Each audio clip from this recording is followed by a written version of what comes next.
Last class में बेटा MLM किया था हमने। अ, मैंने एचआरसीएम के नोट्स लिखवाए थे क्या? कुछ भी नहीं लिखवाया एचआरसीएम के बारे में? चलो एचआरसीएम के बारे में लिखो।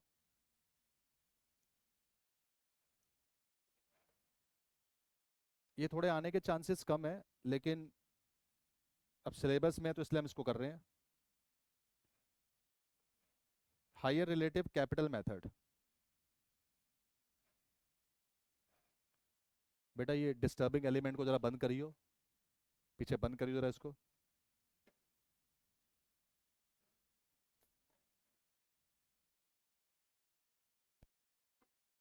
हायर रिलेटिव कैपिटल मेथड,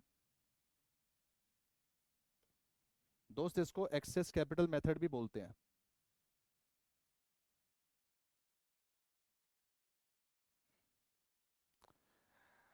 हमने एमएलएम के अंदर ये पढ़ा कि पार्टनर्स को जो पेमेंट होगी वो इस आधार पे होगी कि सारा लॉस बढ़ जाएगा, जिसको जो पेमेंट हो सकती है वो। जबकि एचआरसीएम के अंदर क्या होता है कि हमें ये देखना है कि ज़्यादा कैपिटल किसने लगाई। फॉर एग्जाम्पल, तीन पार्टनर है एबीसी। मान लो एक ने कैपिटल लगाई 5 लाख, एक ने लगाई 3 लाख, एक ने लगाई 1 लाख। तो यहाँ पे जो सी जिसने ज़्यादा कैपिटल लगाई है, जैसे दिखने में तो यही लग रहा है कि सी ने ज़्यादा कैपिटल लगाई है, पर रियल में ऐसा नहीं होता। ये ना खाली एक इल्यूजन है कि आपको दिखने में लग रहा है कि सी ने ज़्यादा कैपिटल लगाई। असलियत में ज़्यादा कैपिटल को ना चेक करना पड़ता है इस तरीके से, जैसे मैं एग्जांपल से आपको बता रहा हूँ। सपोज करें इन तीनों पार्टनर की रेशियो 2:1 है। ठीक है, गौर करना जो मैं बोल रहा हूँ। ए ने 2 शेयर के लिए 1 लाख लगाए, तो बोलो एक शेयर के लिए कितना लगाया? ये समझ में आया? बी ने 2 शेयर के लिए 3 लाख लगाए, तो एक शेयर के लिए कितना लगाया? और इसने तो एक शेयर के लिए 5 लाख लगाया। जब आप इस नजरिए से देखते हो, अब समझ में आता है कि सी ने सबसे ज्यादा कैपिटल लगाई है। मतलब कि डायरेक्ट देख के नहीं समझ में आएगा। अगर मैं कहूँ कि 1 लाख, 3 लाख, 5 लाख, तो हर बच्चा उठ के बोल देगा कि सर 5 लाख की ज्यादा कैपिटल लगी हुई है। वो गलत है। आपको उनको कंबाइन करना पड़ेगा एक कॉमन बेस के ऊपर। कॉमन बेस का मतलब कि एक शेयर के लिए कितना लगाया। जैसे सपोज करो कि तीन पार्टनर धंधे में जुड़ रहे हैं। अब ए जो है यहाँ पे एक शेयर के लिए सिर्फ 50 लगा रहा है, जबकि सी एक शेयर के लिए 5 लाख लगा रहा है। तो देखा जाए तो ए चालाकी कर रहा है। जहां वो एक शेयर के लिए दूसरा आदमी 5 लाख लगा रहा है, वो सिर्फ उसका 10% लगा रहा है, 50। अब अगर ए चालाक है तो सी बुद्धू तो है नहीं। सी क्या कहेगा? सी ए को जाके सुनाएगा, कहेगा भाई साहब तुमने तो एक शेयर के लिए सिर्फ 50 लगाए हैं, जबकि मैंने एक शेयर के लिए कितने लगाए हैं? 5 लाख। तो मेरी कैपिटल तुम दोनों की कैपिटल से ज्यादा है, पहले पेमेंट मुझे होनी चाहिए। इस कंसीडरेशन को बोलते हैं higher relative capital method. Higher मतलब ज्यादा, रिलेटिव मतलब कंपैरिजन में, कैपिटल मतलब कैपिटल की बात हो रही है। जिसकी ज्यादा होगी उसको ज्यादा पेमेंट होगी। ओके, लिखेंगे इसके अंदर under HRCM payments are first made to the partner whose capital is in excess। Under HRCM method payments जो है मेड होंगी उस पार्टनर को जिसकी कैपिटल एक्सेस में है। Under HRCM payments are first made to the partners whose capital is in excess. जिसकी capital excess में होगी आप उसको सबसे पहले पेमेंट करोगे। Okay, how to calculate excess capital. हम एक्सेस कैपिटल को कैसे निकालें? तो लिखेंगे excess capital should be calculated on the basis of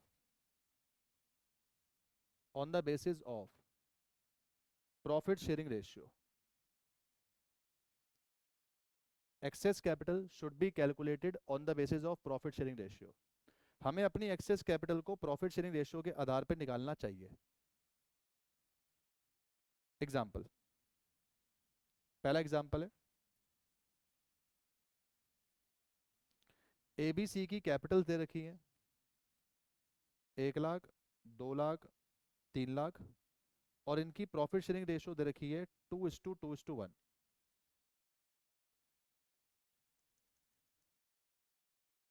नीचे मैंने लिख दिया prepare order sheet of payment to partners. नीचे मैंने लिख दिया पार्टनर्स को पेमेंट किस आधार पे होगी उसकी एक ऑर्डर शीट बनाओ। इनकी कैपिटल दे रखी है 1 लाख 2 लाख 3 लाख, इनकी रेशियो 2:1 है। इस आधार पे हमें ये बताना है कि पहले कैपिटल किसको देनी चाहिए, बाद में कैपिटल किसको देनी चाहिए, मतलब पहले पेमेंट किसको, बाद में पेमेंट किसको। निकालने का तरीका बहुत ही सिंपल है, बिल्कुल बेसिक। सबसे पहले लिखेंगे ABC, जो भी इनकी कैपिटल्स हैं लिखेंगे। इनकी कैपिटल है 1 लाख 2 लाख और 3 लाख। नीचे लिखेंगे प्रॉफिट शेयरिंग रेशियो, ये है 2:1। अब नीचे लिखेंगे capital for 1 share, capital for 1 share. Bracket में इसको आप लिख सकते हो रिलेटिव कैपिटल। रिलेटिव कैपिटल का मतलब होता है कि सबको अगर मैं एक शेयर के बेस पे निकालूं तो सबकी कैपिटल कितनी बननी चाहिए। तो अगर मैं कहूं ए ने 2 शेयर के लिए 1 लाख लगाए तो एक के लिए 50,000 लगाए होंगे। बी ने 2 शेयर के लिए 2 लाख लगाए तो एक के लिए 1 लाख लगाया होगा। और सी ने तो एक शेयर के लिए 3 लाख लगाया। इसका मतलब यह है कि यहाँ पे सबसे ज्यादा कैपिटल किसकी निकल कर आ रही है, सी की। Okay, clear. जब आप इस स्टेप पे पहुंच जाओ, अब आपने इसमें यह ढूंढना होता है कि सबसे ज्यादा चालाक पार्टनर कौन है। लगाओ दिमाग। एक आदमी एक शेयर के लिए 3 लाख लगा रहा है, एक आदमी एक शेयर के लिए 1 लाख लगा रहा है, और एक आदमी एक शेयर के लिए 50 लगा रहा है। सबसे ज्यादा चालाक कौन है, ये चालाक है। चालाक मतलब जो उसी एक शेयर के लिए सबसे कम पैसा लगा रहा है। सी ने सबसे ज्यादा लगाया, बी ने थोड़ा कम लगाया, ए ने तो सबसे ही कम लगाया। तो अब आप यहाँ पे लिखोगे capital on the basis of A. ध्यान रहे जो चालाक पार्टनर होता है उसके आधार पे कैपिटल निकालनी है। आई रिपीट, जो पार्टनर क्लेवर है उसके आधार पे। अब कैसे निकालेंगे, अगर 50,000 कैपिटल एक शेयर के लिए है तो 2 शेयर के लिए कितनी हो गई, 1 लाख। अगर 50,000 कैपिटल एक शेयर के लिए है तो अगेन 2 शेयर के लिए कितनी हो गई, 1 लाख। अगर 50,000 कैपिटल अपने पास एक शेयर के लिए है तो अगेन एक शेयर के लिए कितनी हो गई, 50।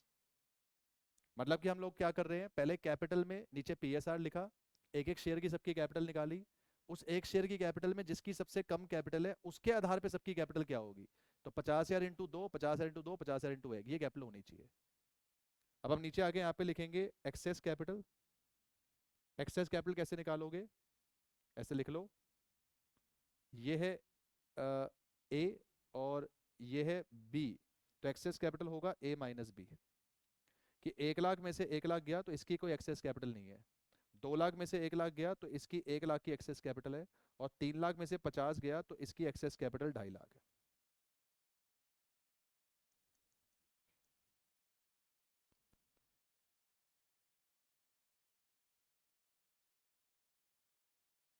एक बार फिर से मैं इसी स्टेप को रिपीट कर रहा हूँ, दोबारा से देखें। सबसे पहले जो इनकी कैपिटल है हमने यहाँ पे वो कैपिटल लिखी, जो जो इनकी कैपिटल है। फिर हमने प्रॉफिट शेयरिंग रेशियो लिखा। अब हमने सबकी कैपिटल एक एक शेयर के लिए निकाली। एक एक शेयर का मतलब ये है कि अगर ये 2 के लिए 1 लाख लगा रहा है तो एक के लिए 50। अगर ये 2 के लिए 2 लाख लगा रहा है तो एक के लिए 1 लाख। और ये तो वैसे ही एक के लिए 3 लाख। इसमें जो सबसे क्लेवर है वो सबसे कम कैपिटल वाला आदमी होगा। कम कैपिटल वाला आदमी 50 है। उसको प्रॉफिट शेयरिंग रेशियो से मल्टीप्लाई कर दो तो समझ में आ जाएगा सबकी कैपिटल कितनी होनी चाहिए थी, ये होनी चाहिए थी। कुल मिला के इन लोगों की कैपिटल ये है, जबकि होनी ये चाहिए थी।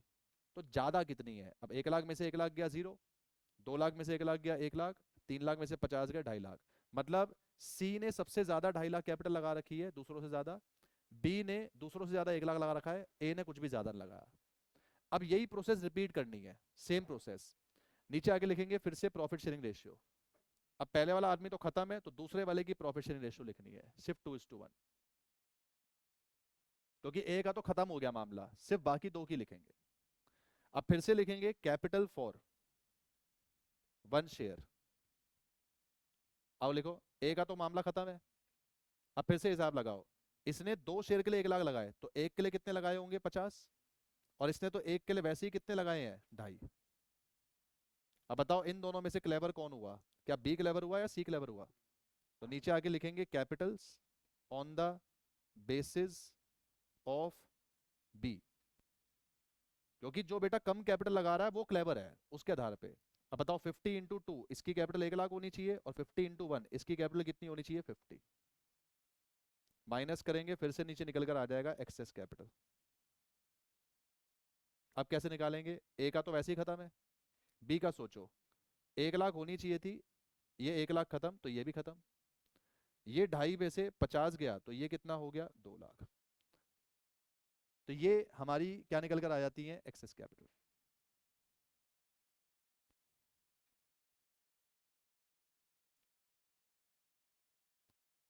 क्लियर। अब इस एक्सेस कैपिटल से समझ में क्या आता है वो लिख रहा हूं मैं यहाँ पे साइड में, गौर करना कैसे समझा रहा हूं। सबसे पहले ये 2 लाख पे होंगे किसको, सी को।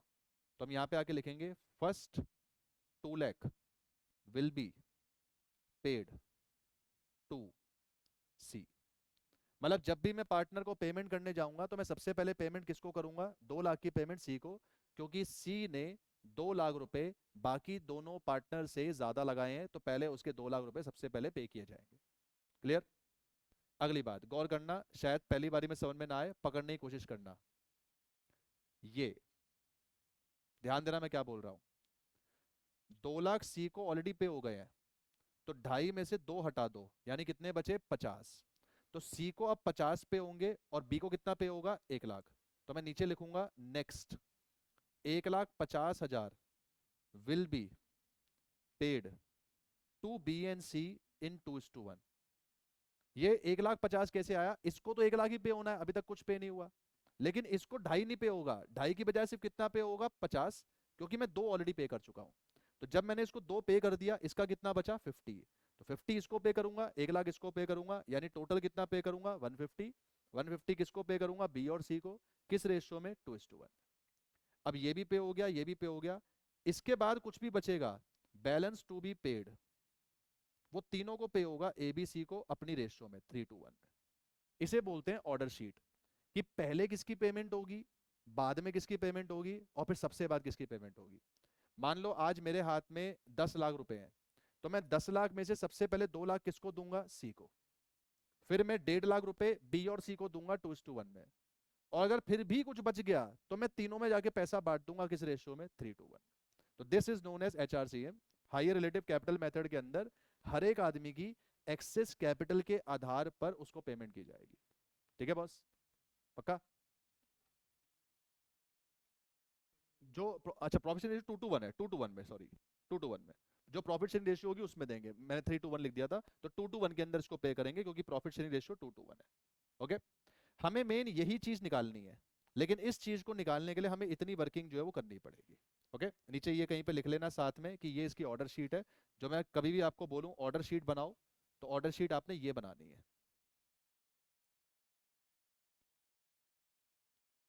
ऐसे ही एक मैं देता हूं, करके बताओ। हाँ, मेन वर्किंग नोट्स में। हाँ, अगर पहले भी बना दिया कोई दिक्कत नहीं है, चल जाएगा।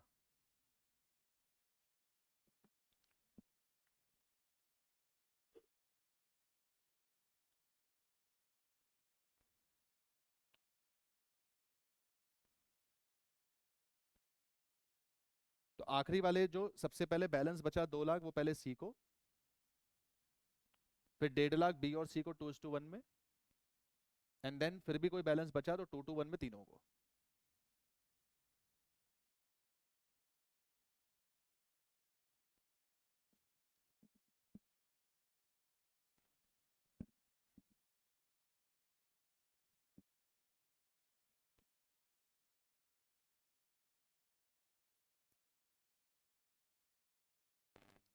ये आप करो, लिखें prepare order sheet. XYZ partner है, इनकी कैपिटल 5 लाख, 3 लाख, 2 लाख है। प्रॉफिट शेयरिंग रेशियो इक्वल है, ट्राई करो। XYZ पार्टनर है, कैपिटल 5, 3, 2 है, प्रॉफिट शेयरिंग रेशियो इक्वल है। आपने ऑर्डर शीट बनानी है, बताना है पहले किसको पेमेंट होगी, बाद में किसको पेमेंट होगी, सबसे बाद में किसको पेमेंट होगी।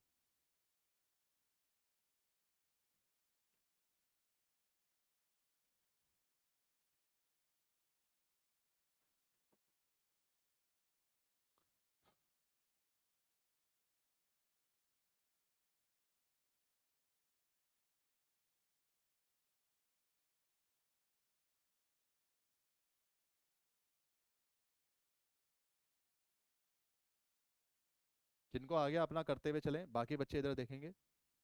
15 और ये 2, ये अपने पास कैपिटल है। PSR लिखेंगे 1:1:1। अब आपने नीचे लिखना है कैपिटल फॉर 1 शेयर। एक शेयर के लिए कितनी कैपिटल है? तो बेटा एक शेयर की कैपिटल खुद ही दे रखी है यहाँ पे।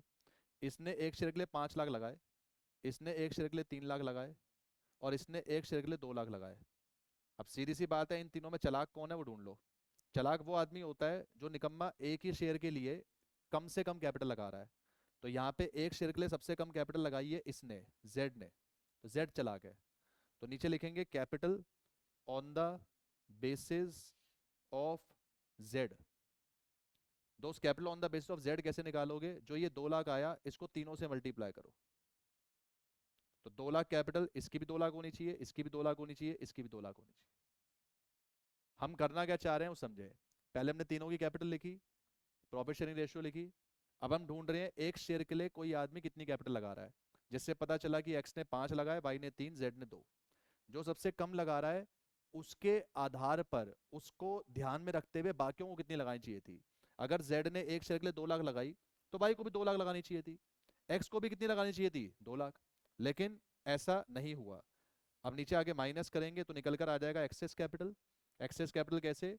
इसने 5 लाख लगाए हैं जबकि लगानी थी 2 लाख, तो इसने ज्यादा कितने लगाए? 3 लाख। इसने 3 लाख लगा दिए जबकि लगाने थे 2 लाख, तो इसने कितने ज्यादा लगाए? 1 लाख। और इन भाई साहब ने 2 लाख लगाने थे, 2 लाख ही लगाए हैं, तो इसका मतलब है इन्होंने कितने ज्यादा लगाए? कुछ भी नहीं। अब फिर से इसी स्टेप को, इसी प्रोसेस को फिर से रिपीट करेंगे। लिखेंगे प्रॉफिट शेयरिंग रेशियो 1:1:, ये लिखने की जरूरत नहीं क्योंकि खत्म हो गया। अब फिर से आगे चेक करेंगे, वही सेम लिखेंगे कैपिटल फॉर 1 शेयर। अब कैपिटल फॉर 1 शेयर अगेन, इसने एक शेयर के लिए 3 लाख लगाया और इसने एक शेयर के लिए 1 लाख लगाया। ओके। अब बताओ इन दोनों में चालाक कौन? इन दोनों में चालाक हो गया वाई, क्योंकि वाई कम लगा रहा है। तो लिखेंगे capital on the basis of Y. तो वाई ने 1 लाख लगाए, मल्टीप्लाई करेंगे इनकी रेशियो से, यह आएगा 1 लाख बन जा 1 लाख, ये भी 1 लाख बन जा 1 लाख। माइनस करेंगे, आखिरी में निकल कर आ जाएगी एक्सेस कैपिटल। दोबारा निकालेंगे, 3 लाख लगा रखे हैं, लगाने थे 1 लाख, तो इसने ज्यादा कितने लगाए हैं? 2 लाख। 1 लाख लगा रखे हैं, लगाने थे 1 लाख, इसने ज्यादा कुछ नहीं लगाया, ये तो वैसे ही कुछ नहीं। अब इस ऑर्डर शीट को यहां पर आके जो सॉल्व कर दो। सॉल्व करो कैसे? सबसे पहले 2 लाख पे होंगे एक्स को, तो first 2 lakh will be paid to x.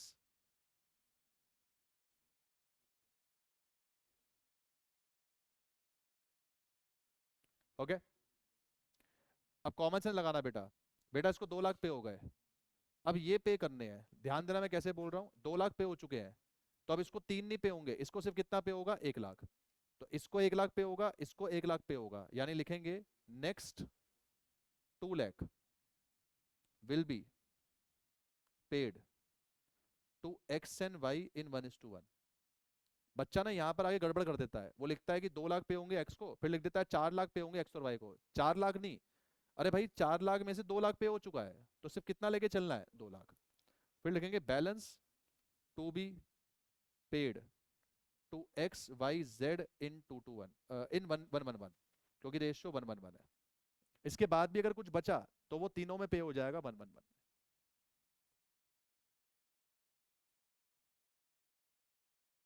मान लो कभी आप पार्टनरशिप में बिजनेस कर रहे हो, वर्स्ट केस सिनेरियो कभी धंधा बंद हुआ और आपको गल्ले में से पैसे लेके जाने हैं, तो गल्ले में से पैसे ले जाते समय सारे पार्टनर आपस में 2 मुद्दों पे डिसाइड करेंगे, या तो मैक्सिमम लॉस पे डिसाइड करेंगे या इस पे। अब वो आपके हाथ में, आप किस पे डिसाइड करो। अगर आप मैक्सिमम लॉस पे डिसाइड करते हो तो भी, या इस पे डिसाइड करते हो तो भी, पता चलेगा पहले पेमेंट किसको होनी चाहिए। ऐसा नहीं होता कि हम अक्कड़ बक्कड़ बम्बे वो कर ले कि भाई पहले इसका नंबर आया पहले इसको पेमेंट कर दें, ये नहीं होता। लेकिन जिन लोगों को इस बारे में नॉलेज नहीं होती, यकीन मानो लोग ऐसे ही करते हैं। आपको जान के हैरानी होगी जब आप आखिरी में जाके फाइनल में पहुंच जाओगे, जब आप ऑडिट पे जाओगे किसी पार्टनरशिप फॉर्म पे, यू विल बी सरप्राइज कि लोग ये सब फॉलो नहीं कर रहे। लोग वहां पे बैठ के ना अपने पास पर्चियां निकाल रहे हैं, बाउल में पर्चियां डाल रखी हैं कि किस्मत का खेल बना रखा है कि जिसकी पर्ची पहले निकली उसको पेमेंट पहले कर देंगे। इस तरह से चल रहे कारस्तानी। लेकिन ऑब्वियसली जिनको, जिनके इस बारे में नॉलेज है, जो कॉमन सेंस रखते हैं कि भाई इस तरीके से पेमेंट होनी चाहिए, उनकी पेमेंट इस तरह से हो रही है। जैसे आपने याद है डिवेंचर वाले केस के अंदर भी हमने पढ़ा था ड्रॉ ऑफ लॉट्स, तो वहां पे हम पर्ची निकाल के पेमेंट करते हैं, तो वो लोग पार्टनरशिप में भी ऐसे कर देते हैं। जब आप वहां जाओगे फिर आप उनको जब सिखाते हो ना, और जिस आदमी को पेमेंट पहले होनी चाहिए थी वो बेचारा बड़ा बुरा मान जाता है। वो कहता है कि मेरी पेमेंट सबसे पहले होनी चाहिए थी लेकिन इन्होंने नहीं करी, इन्होंने पर्ची निकाल के किसी और को पेमेंट कर दी। तो जिस नालायक ने पैसा कम लगाया हुआ था वो पैसा लेकर भी पहले चला गया। तो प्रैक्टिकल लाइफ में ऐसा होता है। पर अगर आप ऑडिट कर रहे हो तो आपको ये सब चीजें पता होनी चाहिए कि आप उनको समझाओगे भाई ये गलत करा हुआ है, ऐसा नहीं करना है। ठीक है। अलाउड क्या, अलाउड तो कुछ भी चीज है, पार्टनरशिप का रजिस्ट्रेशन ही नहीं होता, आप कुछ मर्जी करो। तो सब चीज अलाउड है। और लिखो एग्जाम्पल 3, फिर आगे क्वेश्चन पे चलते हैं। अब की बार आपको कैपिटल्स दे रखी है PQR, 3 लाख, 1 लाख और 5 लाख। प्रॉफिट शेयरिंग रेशियो है 4:3:2। लगाओ दिमाग। कैपिटल है 3 लाख, 1 लाख, 5 लाख, PSR है 4:3:2। फिर से आपने प्रिपेयर करनी है ऑर्डर शीट।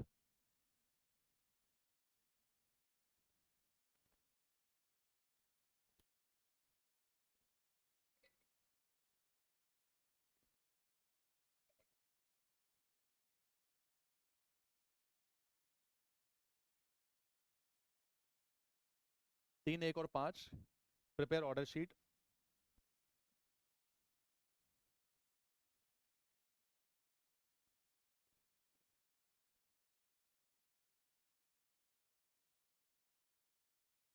हाँ कैलकुलेटर निकल चुके हैं, मतलब थोड़ी कैलकुलेशन टफ होगी, बहुत बढ़िया बेटा। सबसे पहले कैपिटल लिखेंगे, फिर लिखेंगे प्रॉफिट शेयरिंग रेशियो 4:3:2। दोस्त सबसे पहले लिखना है कैपिटल फॉर 1 शेयर। आओ जी। तो भाई साहब ऐसा है एक आदमी ने 3 लाख लगाए हैं 4 शेयर के लिए, तो एक के लिए लगाए होंगे 75। एक आदमी ने 1 लाख लगाया 3 शेयर के लिए, तो एक के लिए लगाया होगा 33333। और एक आदमी ने 5 लाख लगाए 2 शेयर के लिए, तो एक के लिए लगाया होगा 2.5 लाख। अब इन सब में सबसे ज्यादा चालाक है क्यू, तो क्यू के आधार पे सबकी कैपिटल कितनी होनी चाहिए वो निकालेंगे। आइए तो नीचे लिखेंगे capital on the basis of Q.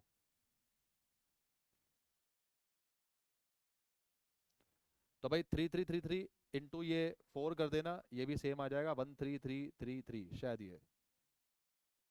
हाँ फिर ये 333 इंटू 3, ये 1 लाख ही आ जाएगा, राउंड ऑफ कर दिया मैंने। और फिर 333 इंटू 2, 66667 ये आ जाएगा। ठीक है जनाब, यहाँ पे आ जाएगा एक्सेस कैपिटल। आइए निकालें।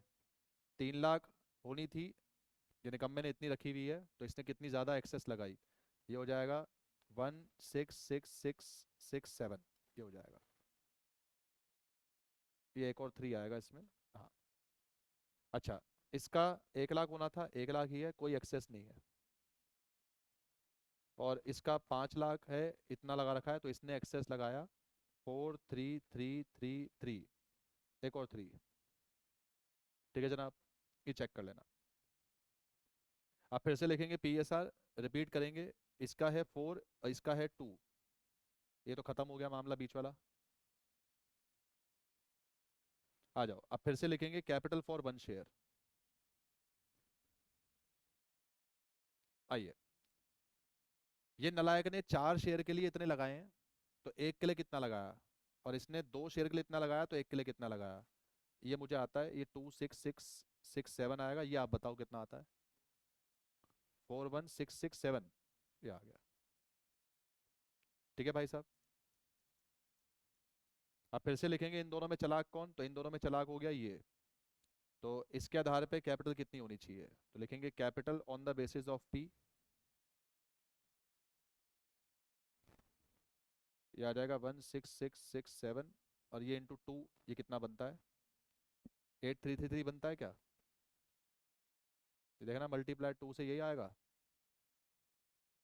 तो यहाँ आ जाएगा एक्सेस कैपिटल। निकालो भाई साहब, इसमें से ये चला गया तो ये हो गया नील, ये तो वैसे नील है। और इसमें से ये चला गया तो ये कितना आता है जी, 43 से 83 गए, 3.5 लाख आता है, कितना आता है, 0 0 0 0, 13 में से 8 गए 5, 3.5 लाख शायद, एक बार चेक कर लेना भाई। तो ऑर्डर शीट यहाँ पे आके लिखो। बताओ ऑर्डर शीट जरा बताओ क्या क्या होगा। सबसे पहले 3.5 लाख किसको पे करेंगे? आर को।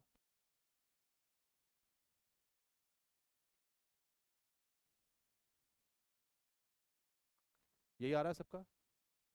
देखेंगे first 3.5 lakh will be paid to R. अच्छा अगला बताओ। दोस्त अगर 3.5 लाख आपने आर को पे कर दिए, अब अगले ये पे करने हैं। अब ध्यान देना, अगर आप इन दोनों को जोड़ोगे तो ये बनेगा 6 लाख। लेकिन 6 लाख में से 3.5 लाख तो पे कर चुके हैं। जो मैं बोल रहा हूँ समझ में आ रहा है बेटा? 3.5 लाख पहले आर को पे कर दिए, अब अगले ये पे होने चाहिए। अगर आप इन दोनों को टोटल करोगे, ये 166 और 433 को, ये 6 लाख बनेगा। पर 6 लाख में से 3.5 लाख तो पे हो चुका है। तो बोलो 6 में से 3.5 पे हो गया, तो बचा next 2.5 lakh. 2.5 lakh will be paid to किस किस को? पी एन आर को, और अपनी रेशियो में इन 4:2, मतलब 2:1 भी बोल सकते हैं। एंड देन जो बैलेंस बचेगा, बैलेंस टू बी पेड, पे कर देंगे पी क्यू आर को उनकी खुद की रेशियो में। उनकी खुद की रेशियो है 432, इन 432। ये आंसर आएगा। हम्म, ये समझ में आया कि इसने कम कैपिटल लगाई है। अब इसको मल्टीप्लाई करेंगे 4 से और 2 से। तो 4 से मल्टीप्लाई करके ये आ गया, 2 से मल्टीप्लाई करके ये आ गया। ठीक है। देखो मेन ऑर्डर शीट ही है, इसके बाद का सारा काम लट्टू है। लेकिन चक्कर ये है, अगर ऑर्डर शीट हो गई गलत तो नीचे सब कुछ गलत हो जाएगा, कुछ भी समझ में नहीं आएगा।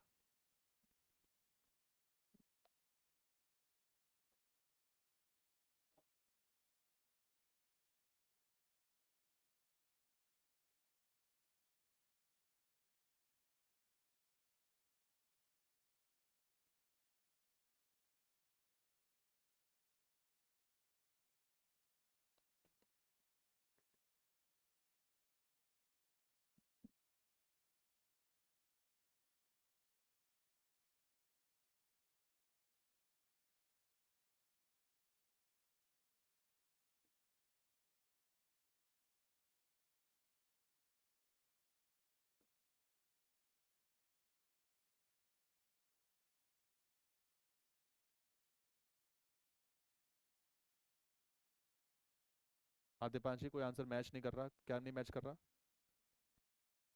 ठीक है। चलें बुक के क्वेश्चन पे आ रहे हैं। अब आपने ऑर्डर शीट पे बस ध्यान रखना है कि ये ठीक बन जाए, इसके नीचे का सारा काम बेसिक है, ये बिल्कुल नॉर्मल चलेगा।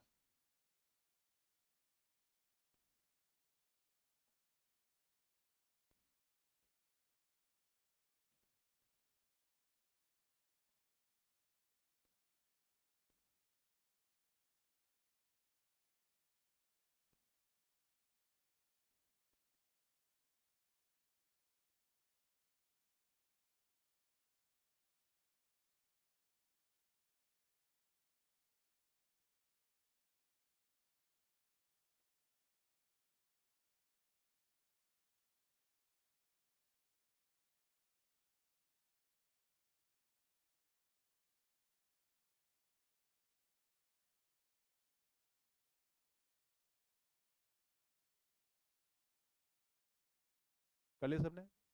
चलो देखें। कह रहा है एक पार्टनरशिप फर्म डिसॉल्व हो रहा है 30 जून को। उस दिन की बैलेंस शीट दे रखी है।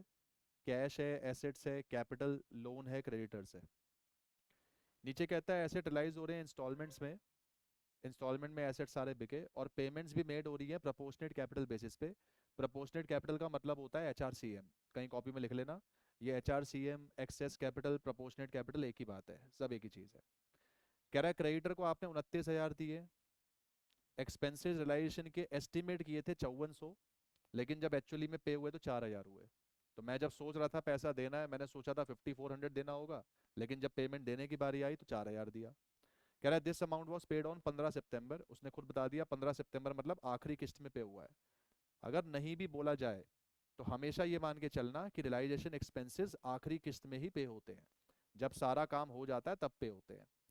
अच्छा आपसे कह रहा है एक स्टेटमेंट बनाओ डिस्ट्रीब्यूशन ऑफ कैश की, जिसमें अपने पास इस तरीके से कैश आपको मिला है अलग अलग इंस्टॉलमेंट में। कह रहा है पार्टनर प्रॉफिट शेयर करते हैं 2:1 में। और आपने जो स्टेटमेंट बनानी है डिस्ट्रीब्यूशन ऑफ कैश की, वो H R C M method के बेस पे बनानी है। ये उसने नीचे दोबारा बोल दिया, पर अगर नहीं भी बोला होता, ऊपर प्रोपोर्शनेट कैपिटल लिखा है मतलब एच आर सी एम है। ओके। सबसे पहला काम आपको इनकी वही ऑर्डर शीट बनानी है। तो 2:1 रेशियो दे रखी है और कैपिटल है 76, 48, 36। ऑर्डर शीट बनाओ। आइए, 2:1 रेशियो और साथ में जो कैपिटल दे रखी है उसके आधार पे लिखेंगे इलस्ट्रेशन 8। सबसे पहले कैलकुलेशन ऑफ एक्सेस कैपिटल। आ जाओ, तो पार्टनर्स आपके पास हैं ABC, 76, 48 और 36। 76, 48 और 36 और PSR दिया हुआ है 2:1। बेटा मैं जरा 2 मिनट वेट कर रहा हूँ, पहले ये इसकी ऑर्डर शीट बनाओ। ऑर्डर शीट ठीक बन गया तो ये बिल्कुल लट्टू क्वेश्चन है, कोई इसमें वो नहीं है, खास नहीं है। लेकिन अगर ऑर्डर शीट गलत हो गया, सत्यानाश हो जाएगा, एक भी नंबर नहीं मिलेगा।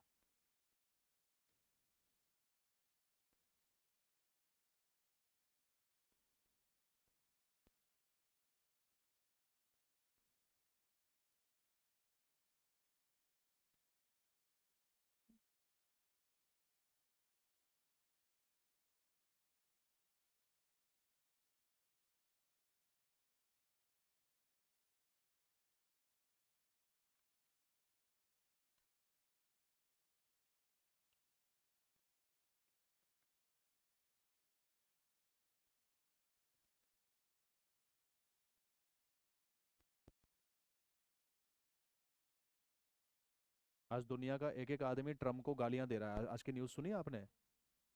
आज एक एक आदमी दुनिया का एक एक, मतलब not even a single person is praising Trump. हर कोई ट्रम्प को गालियां दे रहा है। वो गधे ने जो हरकतें करी हैं उसके चक्कर में पूरा स्टॉक मार्केट क्रैश हुआ पड़ा है, पूरा। और अभी का नहीं, इंडिया का नहीं, ग्लोबल स्टॉक मार्केट जो है पूरा पूरा क्रैश हो गया। तो इतना मतलब खतरनाक तरीके से ये गेम खेल रहे हैं, बताओ। 19 lakh crore wipe off. Investors ने एक ही दिन के अंदर 19 लाख करोड़ रुपए गवा दिए। 19 लाख करोड़। 19 लाख करोड़ मतलब 19 के पीछे 12 जीरो। क्योंकि आपके चेहरे पे शिकस्त नहीं आ रही इसलिए मैं देख रहा हूँ, मैं इसलिए मैंने बोला 19 के पीछे 12 जीरो। अब आपको लग रहा हो बहुत, अब बहुत बहुत सारा है। लाख करोड़ समझ नहीं आता।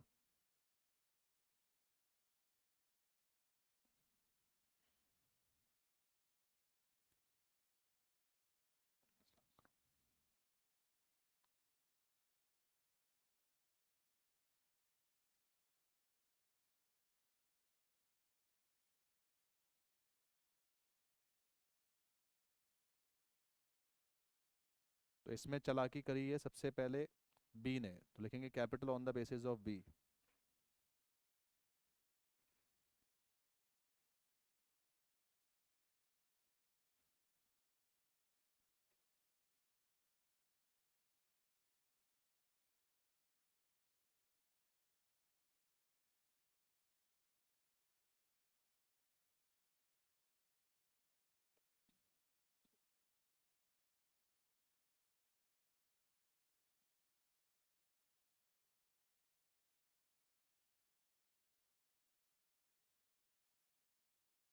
फिर से इसी को आगे कंटिन्यू करेंगे।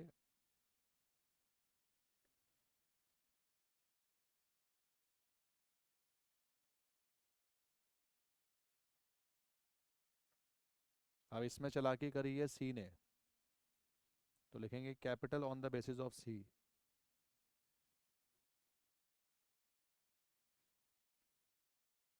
निकालो दोस्त, ये आ जाएगा 24, ये आ जाएगा 12,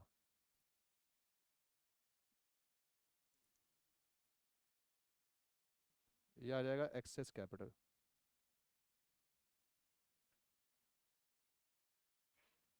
28 में से 24 गया तो 4, ये आ जाएगा दोस्त नील। आ जाओ, ऑर्डर शीट यहाँ पे लिखो बेटा।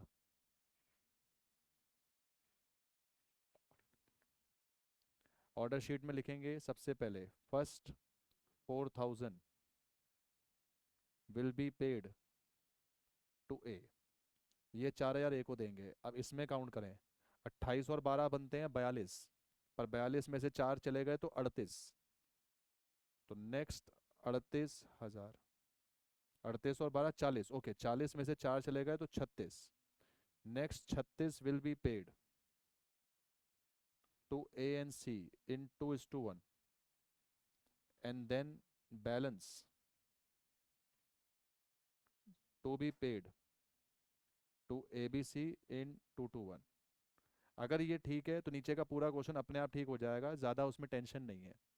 लेकिन ये गलत होते ही नीचे थोड़ी सी मेहनत बढ़ जाएगी बेटा।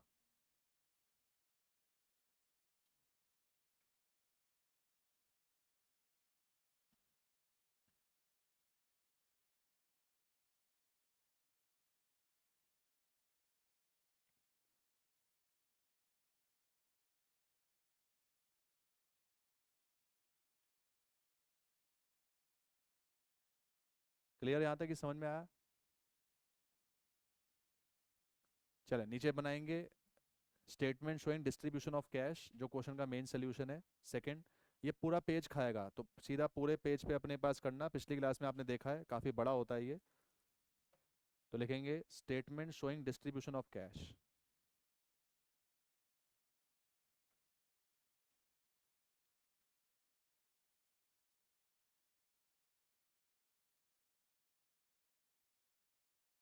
Statement showing distribution of cash.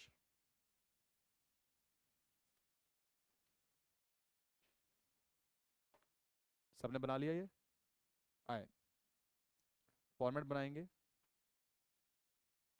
बड़ा फॉर्मेट होता है बेटा इसका। सबसे पहले पर्टिकुलर्स, पर्टिकुलर्स के बाद सबसे पहले रियलाइजेशन एक्सपेंसेस, फिर आउटसाइड लाइबिलिटीज, फिर इनसाइडर लाइबिलिटीज, और फिर पार्टनर्स की कैपिटल। पार्टनर्स की कैपिटल में पार्टनर हमारे पास 3 है, A, B और C। रियलाइजेशन एक्सपेंसेस के अलावा आउटसाइड लाइबिलिटी में हमारे पास क्रेडिटर्स हैं, और इनसाइडर लाइबिलिटी में हमारे पास B का लोन है। जो पार्टनर के लोन होते हैं वो इनसाइडर लाइबिलिटी होती है। तो जनाब हमें इनकी पेमेंट करनी है। सबसे पहले इनके लिख देना कितने बैलेंसेस हैं इनके। रियलाइजेशन एक्सपेंसेस हम सोच रहे हैं, हमें ऐसी उम्मीद है कि 5400 रुपये जाएंगे, गए नहीं है अभी, वी आर एक्सपेक्टिंग इतना जाएगा। क्रेडिटर उसने बताया कि 30,000 रुपये की पेमेंट करनी है। ये पार्टनर के लोन की पेमेंट 10,000 करनी है। और इन तीनों को जो पैसा देना है ABC को, इसको 76,000 देने हैं, इसको 48 देना है, और इसको 36 देना है। सबसे पहले हम जब अपनी पेमेंट करने के बारे में सोच रहे हैं तो इतनी इतनी पेमेंट करनी है। अब बस आपको मुंशीगिरी करनी है, आपको हिसाब बनाना है, और हिसाब बना के किसकी क्या क्या पेमेंट है वो हिसाब आपको लिखना है। ठीक है, पूरा पेज अपने पास नीचे तक फॉर्मेट बना लो एक ही बारी में, ये पूरा पेज खाएगा बेटा। पूरा पेज नीचे तक फॉर्मेट बनाओ, पूरा पेज खाएगा ये।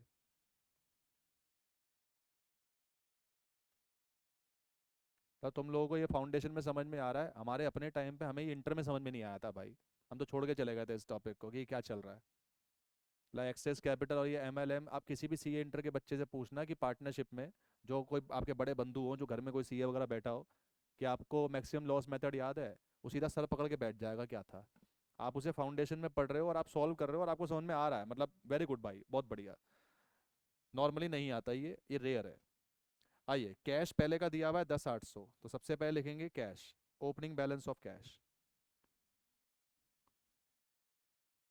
जनाब हमारे पे 10,800 का कैश पड़ा हुआ है। अब इसमें से पेमेंट करना शुरू करेंगे। सबसे पहले पेमेंट करनी है एक्सपेंस की, तो लिखेंगे पेड एक्सपेंसेस। बस मैं यहाँ पे ध्यान देना, ये पेड वर्ड नहीं लिख रहा, क्योंकि पे अभी नहीं हुआ, पे तो सितंबर में होगा। तो मैं यहाँ पे लिख रहा हूँ amount set aside. Set aside का मतलब पे तो नहीं किया, पर इसके लिए पैसा अलग करके रख रहा हूँ। कितना पैसा अलग करके रख रहा हूँ? 5400। देखो, पे करने में और पैसा अलग करके रखने में एक फ़र्क है। पे मतलब कि पे कर दिया, अलग करके रखने का मतलब ये है कि हमने 5400 अपनी कहीं जेब में अलग करके रख दिए हैं, जब इसकी पेमेंट होगी तब इसकी पेमेंट करेंगे, पर अभी कोई पेमेंट नहीं हुई, अभी सिर्फ हमने ये अलग करके रख दिया है।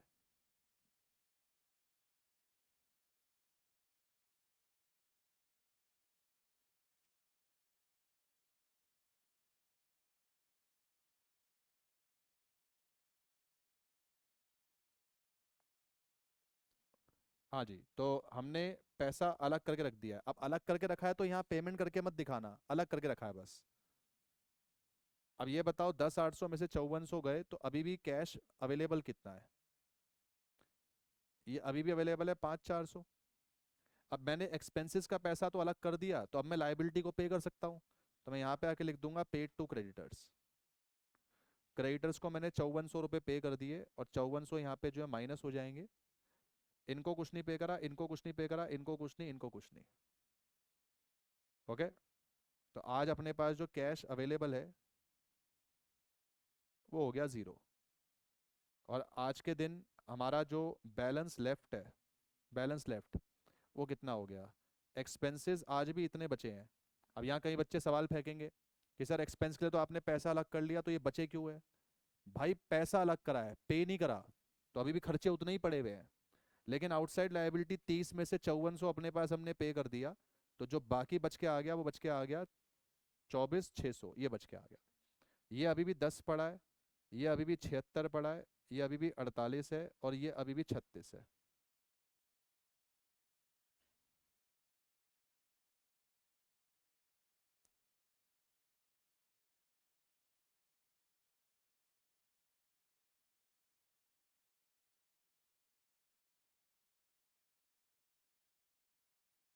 बोले इतना ठीक है?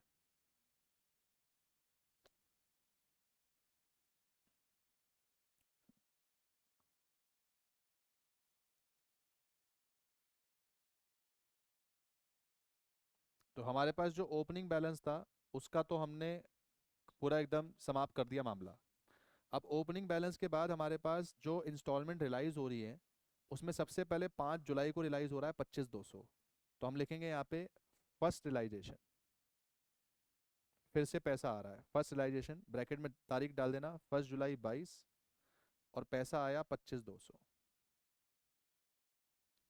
ओके। आइए, अब 25,200 में से एक्सपेंसेस की पेमेंट तो हमें अभी नहीं करनी, सितंबर में करनी है। तो हम यहाँ पे आके माइनस करेंगे पेड टू क्रेडिटर्स। क्रेडिटर्स को पे करना है। ध्यान देना मेरी बात पे, थोड़ा इंपॉर्टेंट है, शायद पहली बारी में ना आए, थोड़ा कोशिश करना पकड़ने की। बेटा क्रेडिटर जो हमारे पास है ये 30 है, 30 में से मैंने 5400 पे कर दिए, 24,600 बचे। क्वेश्चन में देखो लिखा था कि क्रेडिटर को पे सिर्फ हम कितना कर रहे हैं, 29। इसका मतलब कि अगर 30 के क्रेडिटर को मैं सिर्फ 29 पे करूंगा तो 1,000 की बचत हो रही है। तो आपको सबसे पहले पेमेंट करने से पहले यहाँ पे 1,000 की बचत दिखानी पड़ेगी। इसे आपने लिखना पड़ेगा डिस्काउंट। ये मैंने पे नहीं करा है, ये बस मेरे क्रेडिटर खत्म हो गए हैं। ओके। अब बताओ जो मुझे पेमेंट करनी है वो सिर्फ कितनी करनी है, 23,600। और मेरे पे पैसा 25,200 अवेलेबल है, तो क्या मैं पूरी 23,600 पेमेंट कर सकता हूँ? हाँ। तो मैं पूरी 23,600 पेमेंट यहाँ पे कर दूंगा। आया समझ में? अभी भी मेरे पे कैश बचेगा, तो यहाँ पे लिखेंगे कैश अवेलेबल। 25,200 में से 23,600 चले गए, तो अभी भी कैश कितना बचा, 1,600। एक्सपेंसेस की पेमेंट नहीं करनी, वो तो सितंबर में होगी, क्रेडिटर खत्म हो चुके हैं। लेकिन अब लोन की पेमेंट हो सकती है, तो वो जो 1,600 बचे वो 1,600 पेमेंट किस में हो जाएगी, लोन में। क्लियर? नीचे आके लिख देंगे अपने पास यहाँ पे, यहाँ लिख देना पेड टू बीज लोन, ये बी के लोन को पे करा 1,600। और जैसे ही आपने बी के लोन को पे कर दिया तो यहाँ पे ये कैश अवेलेबल बचा 0। और नीचे आके यहाँ पे माइनस करके दिखा देना बेटा बैलेंस लेफ्ट, कि आज हमारी कितनी कितनी चीज़ें बची है। एक्सपेंसेस को अभी तक हमने पे नहीं करा, एक्सपेंसेस के 5400 ऐसे ही बरकरार हैं। क्रेडिटर पूरे पूरे जो है वो नील हो गए, पूरे पे हो गए। 10 में 1,600 गए तो 8,400 बचा, ये बाकी पेमेंट वैसी ही बची।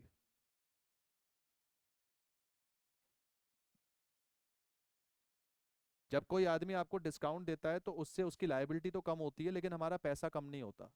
क्योंकि वो डिस्काउंट दे रहा है तो लायबिलिटी तो कम हो जाएगी पर पैसा उतना ही रहेगा। ओके।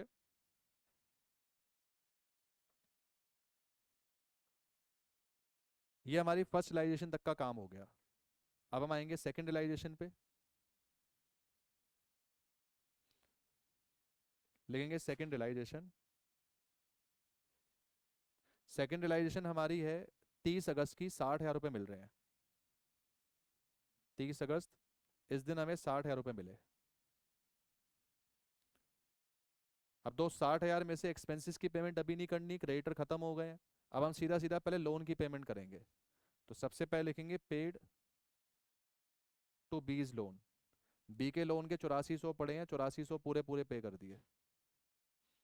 पूरे पूरे पे करने के बाद आज भी कैश बचा, तो लिखेंगे कैश अवेलेबल।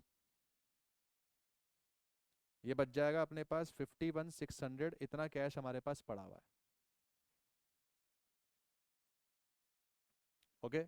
इस 51,600 से पेमेंट हमें पार्टनर्स को करनी है, और पार्टनर्स की आपने ऑर्डर शीट ऊपर बना रखी है। ऊपर जाके चेक करो, जो पार्टनर की ऑर्डर शीट आपने बनाई थी उसमें आपने लिखा था पहले 4,000 पे होंगे किसको। तो अब सबसे पहले लिखेंगे यहाँ पे पेड 4,000 टू ए। सबसे पहले 4,000 रुपये पे करेंगे ए को। भाई ए में जाके 4,000 पे कर दो। अच्छा, फिर पढ़ो ऑर्डर शीट में आपने क्या लिखा था। अगले किसको पे करने हैं? ए एन सी को कितने पे करने हैं? 36। तो लिखेंगे paid 36 to A and C, किस रेशियो में? दिया हुआ रेशियो 2:1। तो 36,000 को दोस्त 2:1 में बांटो, बटेगा 24 और 12। ये समझ में आया? ओके। अच्छा, आगे क्या लिखा था और कितना अपने पास लिखा ऑर्डर शीट में, पढ़ो। पेड करना है जो भी बैलेंस बचा टू ए बी सी, अपनी रेशियो में। अपनी रेशियो ए बी सी की क्या है? 2:1। तो आओ जरा पहले बैलेंस चेक कर लो कितना बचा। भाई 51,600 में से 40 चले गए तो बचेगा 11,600। तो यही 11,600 पे कर देंगे, किसको पे कर देंगे? ए बी सी को 2:1 में। आओ 11,600 पे कर दो, इसके बाद कैश अवेलेबल हो जाएगा नील।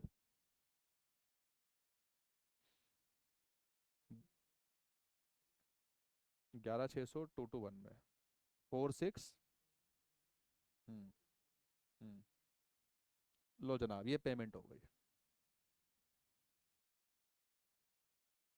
बोलो भाई ठीक है। नीचे आके लिख दो बैलेंस लेफ्ट, आज भी कितना बचा।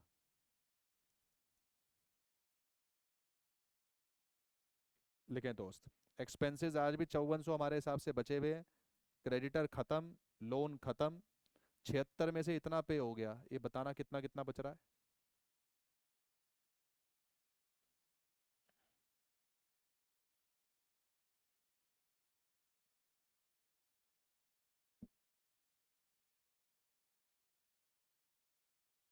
4,43360।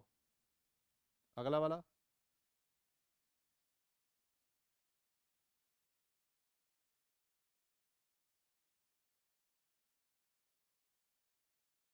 ये भी सेम। चलो बधाई हो। अगला वाला।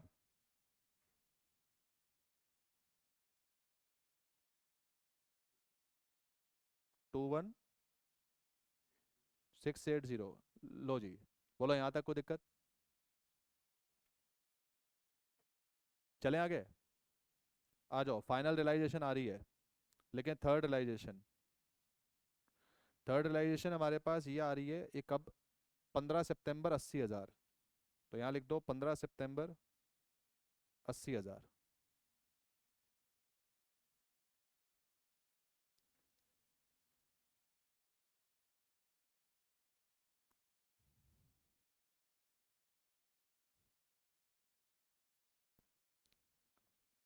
अब थोड़ा सा मामला होने वाला है सटीक भाई, थोड़ा कुर्सियों की पेटी बांध लो।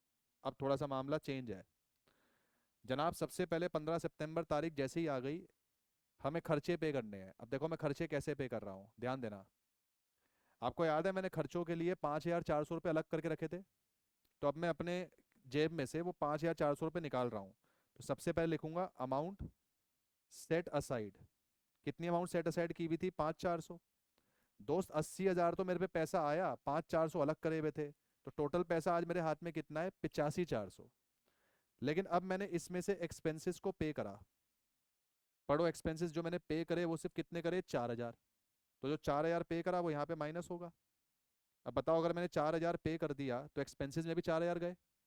बताओ, 5,400 के एक्सपेंस 4,000 में सेटल हो गए, तो 1,400 रुपये का फिर से मुनाफा हो गया। तो 1,400 रुपये लिखेंगे डिस्काउंट। आया? अब बताओ, 85,400 में से 4,000 गया तो कैश अभी भी अवेलेबल है। कितना अवेलेबल है? 81,400। ये समझ में आता है? और ये पेमेंट पूरी पूरी हमें किसको देनी है? पार्टनर्स। ये पूरी पूरी पेमेंट हम लोग पार्टनर्स को दे देंगे उनकी रेशियो में, क्योंकि ऑर्डर शीट के अनुसार 4,000 इसको पहले पे हो गए हैं, ये 36 पे हो गए हैं। अब जितना भी पे होना है सब 2:1 में ही बटना है।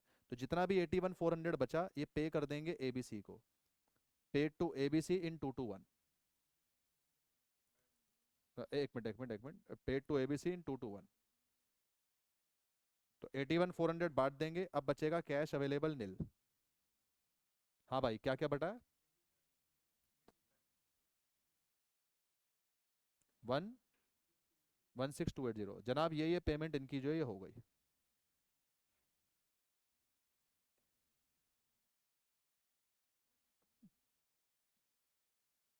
बोलो ठीक है। आखिरी में निकाल देंगे बैलेंस लेफ्ट, हम कितना पे नहीं कर पाए। एक्सपेंसेस हमने पूरे निपटा दिए, क्रेडिटर पूरे निपटा दिए, लोन पूरा निपटा दिया, ये माइनस कर लो कितना कितना बचा।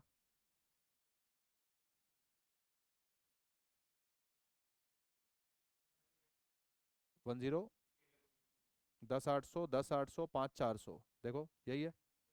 जो हम पे नहीं कर पाए इसको बोलते हैं रियलाइजेशन लॉस। रियलाइजेशन लॉस का मतलब क्या हो गया कि जो आप पेमेंट नहीं कर पाए वो आपका घाटा है। और दोस्त, आप अपना आंसर हमेशा चेक कर सकते हो, जो भी ये आखिरी में रियलाइजेशन लॉस बचता है ये पीएसआर में बचना चाहिए। आपकी पीएसआर 221 थी, ये देखो 221 में बच रहा है। 10,800, 10,800, 5,400, मतलब ठीक है। अगर ये पीएसआर में नहीं बच रहा, समथिंग इज रॉन्ग, तो लास्ट में पीएसआर में ही बचना चाहिए।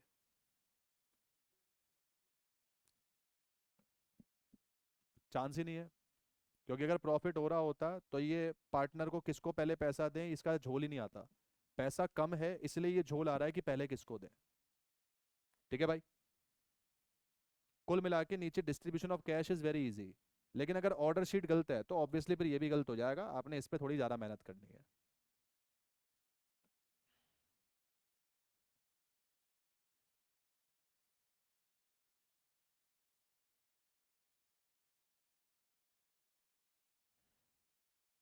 आप इसमें ना जो आईसीआई ने प्रेजेंटेशन करी हुई है वो फॉलो मत करना। इनका आंसर ना थोड़ा कुछ ज़्यादा ही कॉम्प्लिकेटेड सा है। मैं एक बार दिखा देता हूँ। देखो, आपका जो फाइनल आंसर आप निकालोगे ये यही आएगा, 10,800, 10,800, 5,400 जो हमने निकाला है। प्लस ये ना रियलाइजेशन एक्सपेंसेस का कॉलम नहीं बनाते, हम हर बार बनाते हैं। इनके जो वर्किंग नोट हैं ये थोड़े भयानक से हैं, ये समझ में नहीं आता ये कर क्या रखा है। तो आप इसको अवॉइड करके जैसा मैंने आपको क्लास में प्रेजेंटेशन कराई है आप वो करना, दैट इज सिंप्लीफाइड, आप उस तरीके से इसको करना। ये आखिरी बार जो आया है नवंबर 2023 में आया है। दिसंबर, सॉरी, नवंबर में इंटर का होता है, दिसंबर 2023 में ये आखिरी बार आया। इसके बाद नहीं आया। आने के चांसेस भी थोड़े कम है, इस बार के लिए एमएलएम एक्सपेक्टेड है। तो आप प्रैक्टिस परस्पेक्टिव से एमएलएम को पहले करिएगा, इसको बाद में। लेकिन करना है, छोड़ के मत जाना, क्योंकि अगर ये आया तो 10 या 16 मार्क्स से कम का नहीं आएगा, या तो 10 मार्क या 16 मार्क्स, क्योंकि बड़ा टॉपिक है तो हम छोड़ नहीं सकते हैं। ठीक है।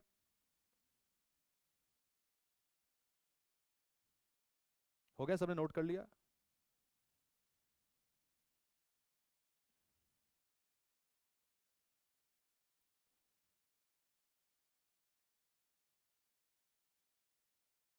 जो प्रैक्टिकल क्वेश्चन 1, 2 और 3 है, मैंने पिछली क्लास में इसको होमवर्क में डाला था, इसमें कोई डाउट है तो बताएं। चले ठीक है। इसको अपने पास कंप्लीट कर लीजिएगा, वैसे नॉर्मल है क्वेश्चन, ये कुछ खास नहीं है, बिल्कुल नॉर्मल है। अपनी कॉपीज में कहीं पे जहाँ पे डिसोल्यूशन चैप्टर आपने खत्म करा है उसके आखिरी में लिख लें मैट्रिक्स फॉर एक्सपेंसेस। कभी कभार डिसोल्यूशन की एंट्रीज आ जाती हैं पेपर में, तो ये उसके लिए है।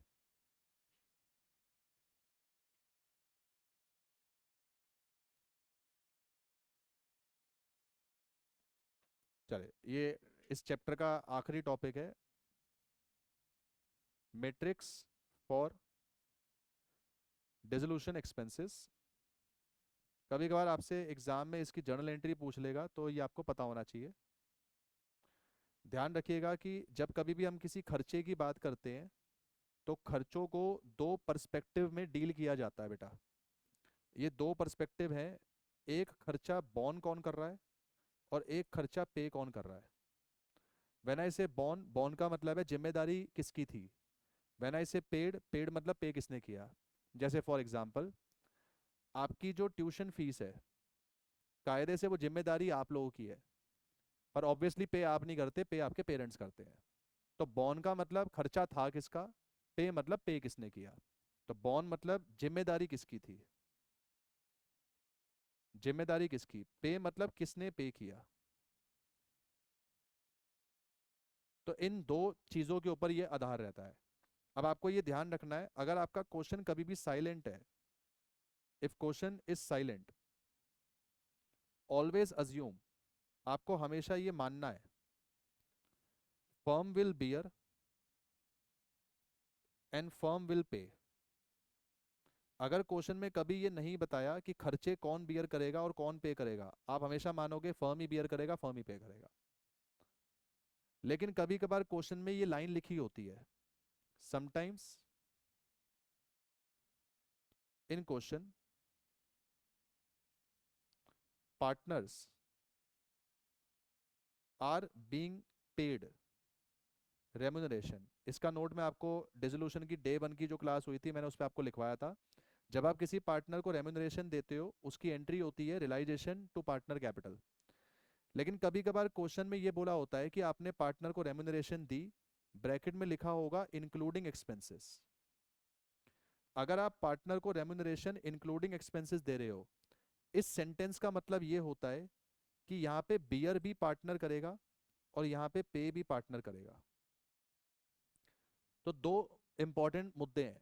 अगर क्वेश्चन साइलेंट है, हम मानेंगे फर्म ही बियर करेगा, फर्म ही पे करेगा। लेकिन अगर क्वेश्चन में इंक्लूडिंग एक्सपेंस लिखा है तो हम मानेंगे पार्टनर ही बियर करेगा, पार्टनर ही पे करेगा। नाउ मैट्रिक्स कैसे आपको याद रखनी है, क्योंकि एग्जाम में हमारे पे इतना टाइम नहीं होता कि हम एक एक एंट्री को बैठ के सोचें, तो मैंने सिंपल से एक मैट्रिक्स बना दी है, उस मैट्रिक्स को आप यूज कर सकते हो। मैट्रिक्स ये है, एक तरफ पे लिखेंगे बियर, एक तरफ पे लिखेंगे पेड, एक तरफ पे लिखेंगे पार्टनर और एक तरफ पे लिखेंगे फर्म।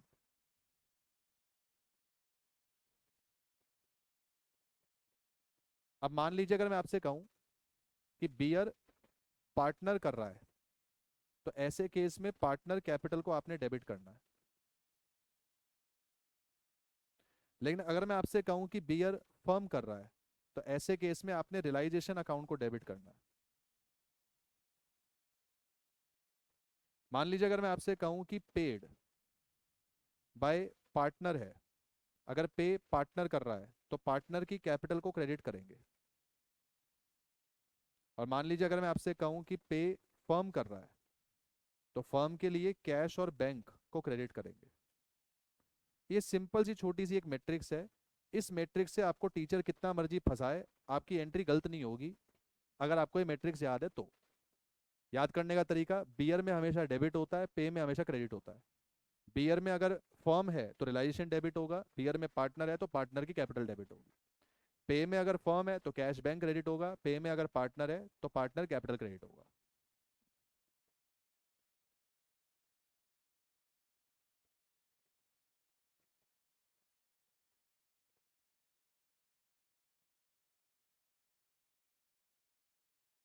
एक आधे एग्जाम्पल से इसको जो है समझते हैं।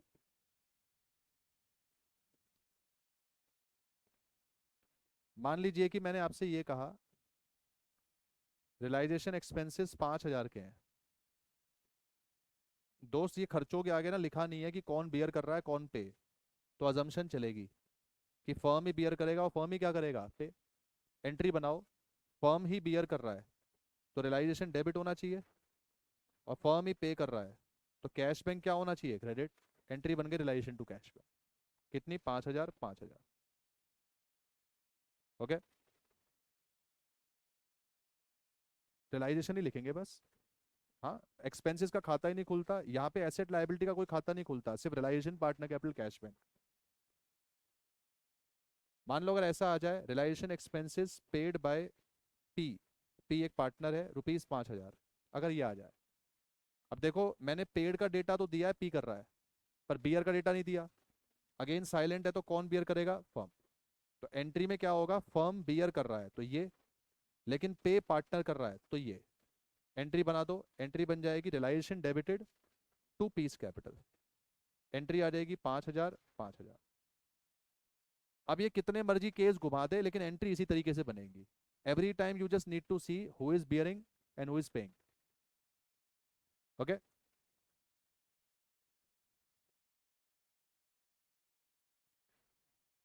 मान लो अगर कुछ ऐसा आ जाए, आपसे कह दे realisation expenses of P ₹5,000 paid by firm. अब कह रहा है रियलाइजेशन एक्सपेंसेस पी के हैं, पेन पेन पेन मत कर। रिलाइजेशन एक्सपेंसेस पी के हैं।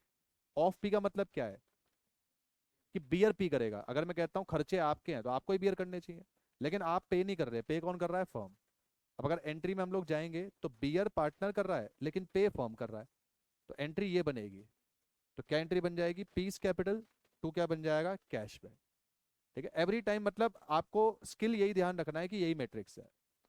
खुद बहुत ही ज्यादा एडवांस दे दूं तो कुछ इस तरीके से आ जाएगा। मान लो अगर मैंने आपसे ये कह दिया, ये आप ट्राई करना, मतलब थोड़ा फंसाने की कोशिश कर रहा हूँ। मान लो मैंने कहा रिलाइजेशन एक्सपेंसेस 8,000 के हैं, out of which 2,000 borne by Ravi and balance by firm. बस इतना डेटा दिया है।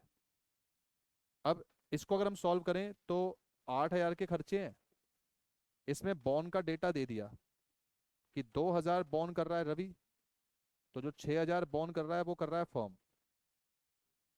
ओके, लेकिन पेड का कोई डेटा नहीं दिया, तो अजम्पशन वही है कि अगर पे के बारे में कुछ नहीं लिखा तो फर्म ही करेगा। तो ये 2,000 भी फर्म ने पे करे और ये 6,000 भी किसने पे करे? फर्म ने। तो एक तो ये बन गया कि रवि के खर्चे फर्म ने पे करे। अब इसके लिए एंट्री होनी चाहिए क्योंकि रवि बियर कर रहा है तो रवि को डेबिट करना चाहिए, और फर्म क्रेडिट है तो फर्म कैश बैंक हो जाएगा। इसकी एंट्री बनेगी 2,000 2,000 पे। अब इसकी एंट्री अलग से कि फर्म ही अपने खर्चे खुद पे कर रहा है। अब फर्म बियर कर रहा है तो रिलाइजेशन डेबिट होगा, टू क्या आ जाएगा? Cash bank. ये 6,000 पे 6,000 पे। अब या तो आप दो एंट्री करो, R capital to cash bank और रिलाइजेशन टू कैश बैंक, या फिर दोनों को मर्ज कर दो। मर्ज मतलब R capital realisation to cash bank, इस तरह से। तो whatever the case would be, just follow the matrix, उस मैट्रिक्स से आपका आंसर हमेशा सही आ जाएगा। ओके, एग्जाम में आज तक इसके बारे में कोई क्वेश्चन नहीं आया है। ये हमने सिर्फ इसलिए किया है कि गलती से आ जाए, जो कि आरटीपी के अंदर एक इसका पॉइंट दिया हुआ है तो मैंने डिस्कस करा दिया। बाकी चांसेस नहीं है। It is not even ask for single time, एक बारी भी नहीं पूछा गया है। बट कहीं अगर आ जाए तो ये आपको पता होना चाहिए। This is all about dissolution. Dissolution इतना ही था, इससे ज़्यादा डिसोल्यूशन में कुछ नहीं है। ठीक है, नेक्स्ट क्लास में we will be starting advance topic admission retirement और डेथ। हम एडमिशन रिटायरमेंट डेथ को ट्वेल्थ की तरह नहीं करेंगे, अलग तरीके से करेंगे। आपने ट्वेल्थ में एडमिशन रिटायरमेंट डेथ अलग अलग चैप्टर पढ़े हैं कि पहले पूरा एडमिशन पढ़ा, फिर रिटायरमेंट पढ़ा, फिर डेथ पढ़ा। हम यहाँ पे तीनों को साथ में करेंगे। साथ में मतलब कि अगर एडमिशन करेगा तो हम प्रोसेस चेंज कर देंगे, रिटायरमेंट करेगा प्रोसेस चेंज कर देंगे, डेथ होगा प्रोसेस चेंज कर देंगे, लेकिन होगा सब साथ में। तो we don't have any different chapters about these three things. We will be covering these three into a single topic. इस टॉपिक को हम लोग नाम देंगे एडवांस चेंजेस इन पार्टनरशिप। ये एडवांस चेंजेस होंगे पार्टनरशिप के। ओके, तो एडमिशन रिटायरमेंट डेथ को हम लोग पूरा करेंगे। ये डिसोल्यूशन का कोई भी कनेक्शन इन तीन टॉपिक से नहीं है। Dissolution is completely different topic, but these three topic will be incline to each other. ये तीनों साथ में चलेंगे। इसको आप लोग अच्छे से रिवाइज कर लेना। होमवर्क में एक आरटीपी का क्वेश्चन डाल रहा हूँ, इसको मार्क कर लें, ये प्लीज अपना घर पे कर लीजिएगा।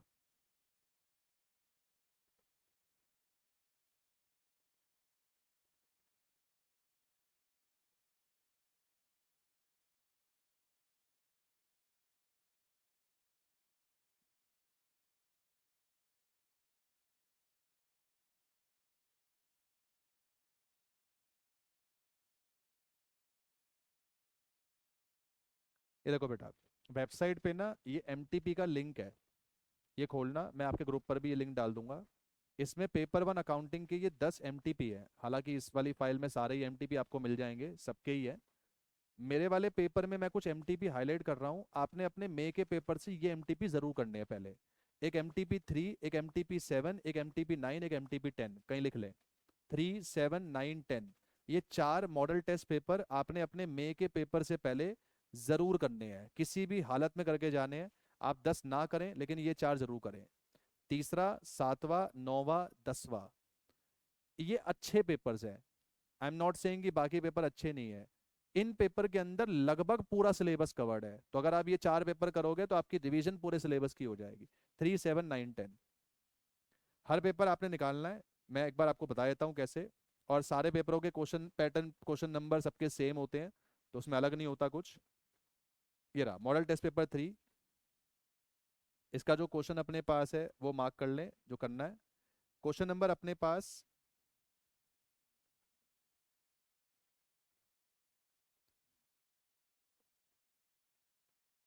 4th का बी पार्ट, 4th का बी पार्ट और एक क्वेश्चन 6 का ए पार्ट। ये दो क्वेश्चन आपने करने हैं, 4th का बी पार्ट और 6 का ए पार्ट। जो मॉडल टेस्ट पेपर 7 है उसमें थर्ड था।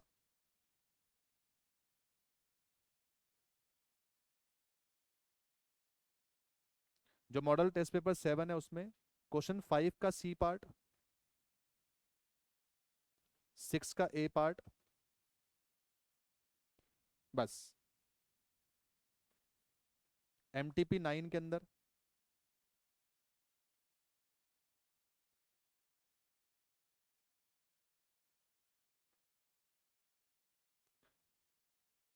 क्वेश्चन नंबर 3 का बी पार्ट,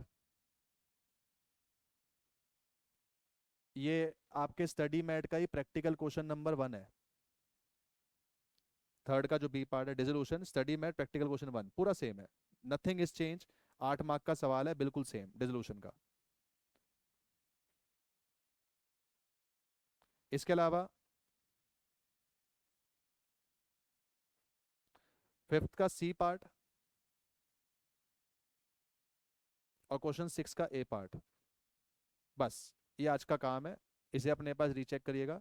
जितने क्वेश्चन मैंने आपको दिए हैं सबके सब स्टडी मैट के क्वेश्चन है, सिर्फ डिजिट्स अलग है। लेकिन जो डिसोल्यूशन क्वेश्चन मैंने बताया उसमें डिजिट भी अलग नहीं है, नाम भी अलग नहीं है, पूरा सेम है। इसको कीजिएगा। नेक्स्ट क्लास में हम एडमिशन रिटायरमेंट शुरू करेंगे। मैं ये एमटीपी का जो लिंक है ये उस पर भेज रहा हूँ आपके ग्रुप पे। इसमें मॉडल टेस्ट पेपर 3, 7, 9, 10 बेटा जरूर कर लीजिएगा।